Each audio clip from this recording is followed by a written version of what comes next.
자, 여기서 이제 실질적으로 우리가 이제 과세가격 결정할 때 우리 저번에 고시 내용도 한번 이제 봤었던 걸로 기억을 하는데, 뭐 고장품이라고 할게요. 고장품을 단계를 계속 나눠 보면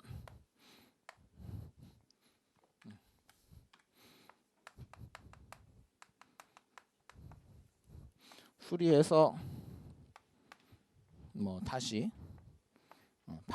구매자에게 다시 제공하는 경우에, 자, 이랬을 때 과세 가격을 결정하는 방법은 일단은 PAPP, 여기다 번호를 하나씩 넣어 볼게요.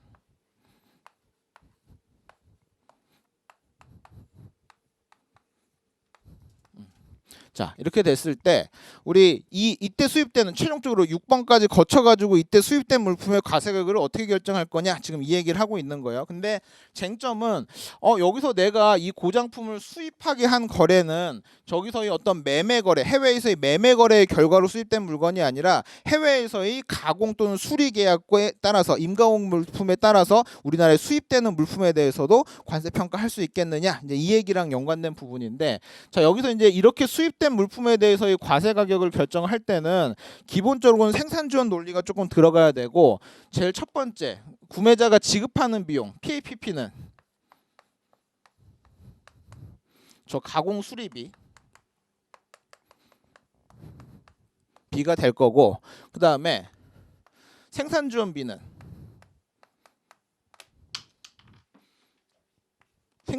어떻게 결정해야 돼요?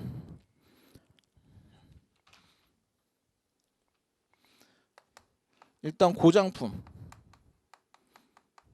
그 다음에 우리 생산지원비 할 때, 생산지원 비용 계산할 때 우리가 제공하는 물품의 취득가격뿐만 아니라 뭐도 있었죠? 생산 장소까지 운반하는 데 들어간 운송 비용들까지 다 가산 조정하게 돼 있었죠, 그죠? 그래서 결과적으로 여기다가 1번, 2번,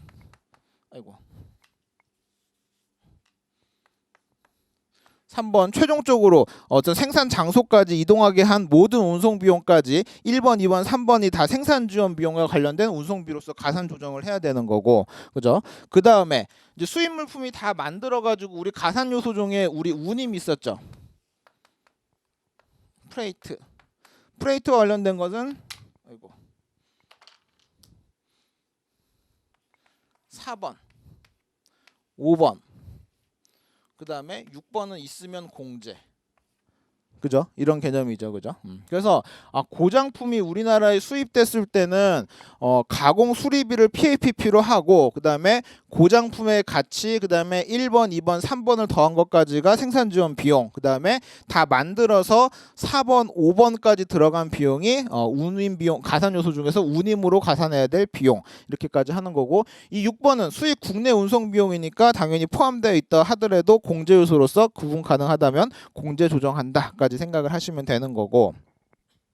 자, 여기까지가 우리 해외에서 가공 수리한 물품에 대한 과세가격 결정 방법이었는데, 여기다 하나 더 같이 공부하시면 좋은 게 뭐냐면 관세법 101조에 해외 임가공 물품 감면 제도가 있어요. 해외 임가공 물품에 대한 감면 제도라고 돼 있어서, 자, 여기서 이제 해외 임가공 물품에 대한 감면 제도를 한번 같이 보시면 101조의 내용인데, 여기는 없고 우리 협정집에 있는 내용인데 일단 설명을 드릴게요. 우리 101조는 크게 두 가지로 해외에서 제조 가공하는 경우랑 그다음에 가공 수리하는 경우, 그 두 가지로 같이 나눠서 보고 있죠. 관세법에 있죠, 그런 내용이. 그래서 제조 가공하거나 가공 수리하는 경우 두 가지로 나눠서 보고 있는데, 제조 가공할 때 기본적으로 우리 감면되는 관세액은 뭐냐면, 그러니까 이거 헷갈리시면 안 되는 거 뭐냐면, 지금 제가 말씀드리는 건 감면 제도를 말하는 거예요. 그러니까 과표 자체는 이거 다 더해가지고 이 수입 물품의 관세율 곱한 게 우리가 납부해야 될 관세액이죠, 그죠? 과표는 여기까지 다 더한 게 과표가 될 거고, 그죠? 이해되시죠? 우리가 관세 평가에서 공부하는 건 여기까지죠, 그죠? 근데 우리가 감면 제도라고 하는 건 뭐냐면, 과표에다 관세율까지 다 곱해가지고 관세액이 얼마가 나왔어요. 그죠? 그 중에서 내가 얼마 관세를 내야 되는데 그 중에서 얼마를 감면해줄게. 이게 감면제도잖아요. 그죠? 그거는 관세액까지 구한 다음에 조정을 하는 얘기예요. 그래서 지금 과표를 조정하는 얘기랑 감면을 조정하는 얘기는 완전히 다른 얘기예요. 그래서 해외에서 고장난 물품에 대해서 과세 표준을 구하시오. 그러니까 101조 감면이 됐을 때의 과세 표준을 구하시오라고 하더라도 여기까지랑 변함이 하나도 없어요. 여기까지 다 구한 다음에 관세까지 구한 다음에 그중에서 일부 공제해야 될 관세액을 구하면 감면액이 나오는 거고 실제 납부해야 되는 관세액이 나오는 거고 101조 감면이 적용됐을 때도 과세 표준은 여기까지라는 거는 전혀 변함이 없어요. 그죠? 이것까지 과표로 가지고 여기다 수입물품의 관세율 곱해가지고 관세를 만든 다음에 일부를 얼마를 뺄까 그게 이제 감면액이 되는 거죠. 그죠? 거기 그 부분 좀 헷갈리시면 안 되고 자 그랬을 때 해외에서 제조 가공했을 때 감면되는 관세액은 뭐냐면 고장품의 가격 이 수출하는 물품이죠. 수출하는 물품의 가격에다가 뭘 곱한 금액? 수입 물품의 관세율을 곱한 금액이 감면되는 금액이 되는 거죠. 그러니까 원래는 저 1번, 2번, 3번 곱하기 수입 물품에 대한 관세액 까지가 이제 납부해야 될 실제 관세액인데 101조 감면이 적용된다고 하면은 이 고장품의 가치, 수출품에 대한 가치 곱하기 수익 금액의 관세율을 빼면 그만큼이 감면되는 금액이다라고 하면 되는 거죠. 이해되시죠?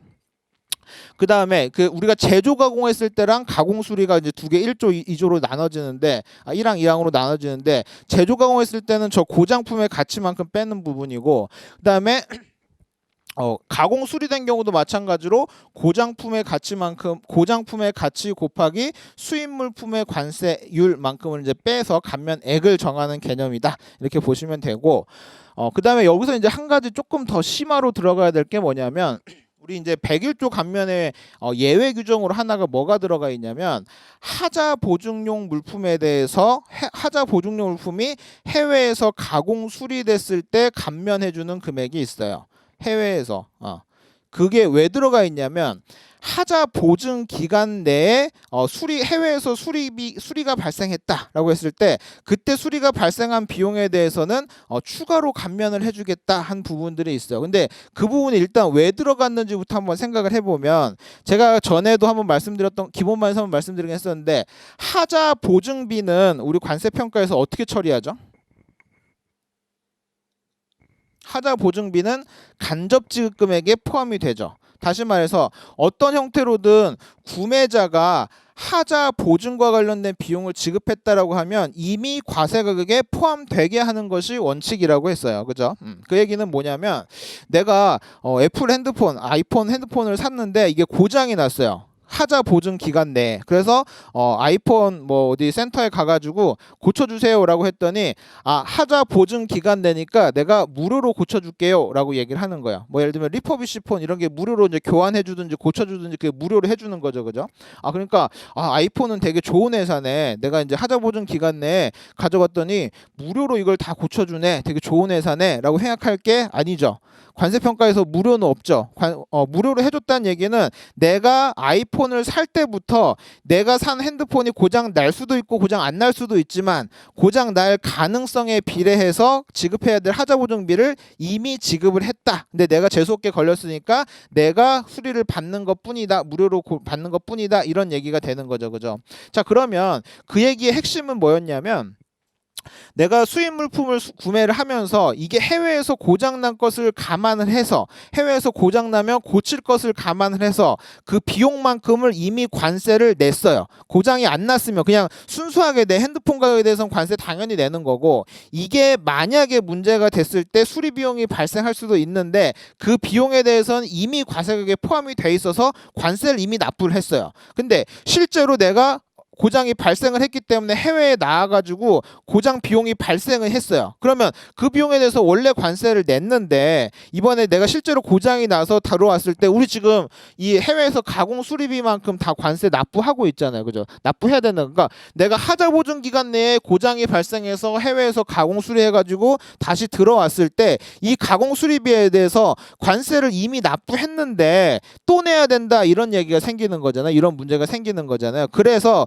우리 협정에서도 얘기를 하고 있는 게 하자 보증비에 대해서는 이중과세 문제가 내재해 있다. 그래서 그에 대해서 어떻게 처리할지에 대해서는 각 국가에서 자국의 법률로 해결해야 된다라고 얘기를 하고 있잖아요. 그죠? 그 부분이 우리 지금 제가 얘기를 꺼냈던 해외 임가공 101조 감면 중에서 두 가지가 있는데 해외에서 제조 가공했을 때는 이 가공 수리비만큼을 공제해 주는 부분이 있었고 그다음에 수리 가공을 했을 때도 마찬가지로 이거를 해주고 있는데 기본적으로 하자 보증 기간 내에는 관세법에서는 특별히 그 기간을 1년으로 잡고 있어요. 수리 신고로부터 1년 내에 하자와 관련된 하자 보증이 발생했기 때문에 발생하는 비용, 하자 보증과 관련해서 발생한 비용의 특징은 뭐예요?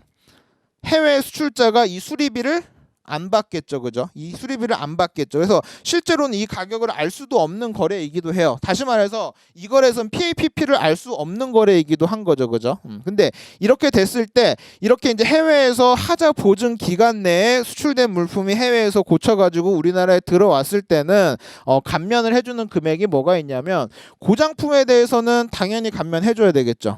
고장품에 대해서 당연히 감면해줘야 되겠죠. 이거는 하자 보증 기간이 아니었어도 지금 감면해주고 있었어요. 그죠? 과표 성격에서 저 부분이랑 그 다음에 양육항까지 들어간 비용 1번, 2번과 관련된 운송 비용도 다 공제해준다는 거. 그 다음에 가공 수리비까지 공제해준다는 거. 이게 우리가 핵심이었던 거죠. 이게 우리가 이미 하자 보증 비용을 수입물품에 대해서 과세에 포함됐기 때문에 수출자가 이 돈 나한테 안 받고 해외에서 고쳐줬다. 이 비용에 대해서 감면해주겠다는 거죠. 하자 보증 비용에 포함되어 있기 때문에 그 다음에 이 3번, 4번만 과세되고 5번도 마찬가지로 또 감면이 돼요. 그래서 정리하자면 1번, 2번 가공 수리비 5번까지 공제를 6번은 뭐 당연히 공제되는 금액일 테니까 그죠? 그 부분만큼이 다 감면되는 금액이다. 언제? 하자 보증의 형태로 수입 신고로부터 1년 이내에 수출자의 부담으로 해외에서 수리 가공된 물품에 대해서는 이 비용만큼을 다 공제될 수가 있겠다라고 하는 부분인 거죠.